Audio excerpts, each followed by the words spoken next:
ఎస్సీల వర్గీకరణకి చంద్రబాబు గారి టైంలో తీసుకొచ్చినటువంటి బిల్లు, ఆ బిల్లు ఆమోదం పొందాక దాని మీదన ఆ రోజున సుప్రీంకోర్టు ఇచ్చినటువంటి తీర్పు ఆధారంగానే ఇప్పుడు ఆ తీర్పునే మార్చేయాలా లేదా అన్న దాని మీదన ప్రస్తుతం సుప్రీంకోర్టులో విచారణ జరుగుతోంది. విద్యాసంస్థల ప్రవేశాలు, ప్రభుత్వ ఉద్యోగాల్లో ఎస్సీ ఎస్టీలకు కేటాయించిన రిజర్వేషన్లను ఉపవర్గీకరణ చేసే అధికారం రాష్ట్ర ప్రభుత్వాలకు ఉంటుందా అనే అంశం మీద విచారణ మంగళవారం సుప్రీంకోర్టులో ప్రారంభమైంది.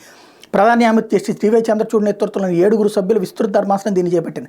రాష్ట్రాలకు అటువంటి అధికారం ఉండదని, పార్లమెంటు మాత్రమే ఎస్సీ ఎస్టీ కోటా రిజర్వేషన్ల ఉపవర్గీకరణ చేయగలదని పేర్కొంటూ 2004లో వెలువడిన సర్వోన్నత న్యాయస్థానం తీర్పు చెల్లుబాటు పరిశీలిస్తామని జస్టిస్ చంద్రచూడ్ తెలిపారు. అయితే ఎస్సీ కోటా రిజర్వేషన్లో 50% ఉపకోటాను కల్పించడానికి పంజాబ్ ప్రభుత్వం ఏ సమాచారంపై ఆధారపడిందనే వాదనల జోలికి వెళ్లబోమని స్పష్టం చేశారు.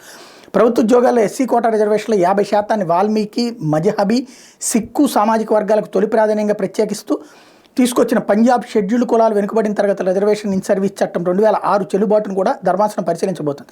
హీజే జస్టిస్ చంద్రచూడ్తో పాటు justice B R Gavai, justice Vikram Nath, justice Bela M Trivedi, justice Pankaj Mithal, justice Manoj Misra, justice Satish Chandra Misra ధర్మాసనం సభ్యులుగా ఉన్నారు. ఎస్సీ రిజర్వేషన్ల ఉపవర్గీకరణ చెల్లదంటూ పంజాబ్, హర్యానా హైకోర్టు 2010లో ఇచ్చిన తీర్పును సవాల్ చేస్తూ పంజాబ్ సర్కార్ దాఖలు చేసిన పిటిషన్ ప్రధాన వ్యాజ్యంగా ఉంది. దీంతోపాటు మరో 22 పిటిషన్లపై విస్తృత ధర్మాసనం విచారణ మొదలుపెట్టింది. ఎంఆర్పీఎస్ వ్యవస్థాపకుడు మందకృష్ణ మాదిక్ కోర్టుకు హాజరై వాదనల్ని పూర్తిగా విన్నారు.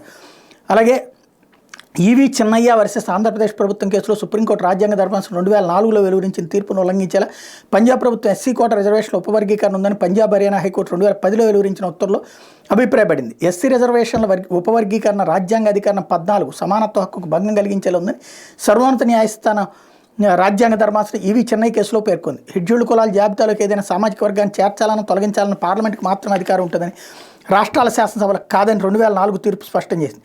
అయితే ఈ తీర్పు తమ రాష్ట్రానికి వర్తించదని పంజాబ్ ప్రభుత్వం పేర్కొంది. హైకోర్టు తీర్పును ఆక్షేపిస్తూ దాఖలు చేసిన పిటిషన్లో విషయాలను చేర్చింది. ఈ కేసును విచారించిన సుప్రీంకోర్టులోని 5 సభ్యుల రాజ్యాంగ ధర్మాసనం విస్తృత ధర్మాసనానికి వివాదాన్ని బదిలీ చేయాలని 2020లో సిఫార్సు చేసింది. ఈ కేసు ఇప్పుడు విచారణకు వచ్చింది. 2004లో సుప్రీంకోర్టు రాజ్యాంగ ధర్మాసనం వెలువరించిన తీర్పు చెల్లుబాటు కూడా పరిశీలిస్తామని హీజీఐ జస్టిస్ చంద్రచూడ్ నేతృత్వంలోని 7 సభ్యుల ధర్మాసనం మంగళవారం వెల్లడించింది. ఇది కీలకమైనటువంటి అంశం.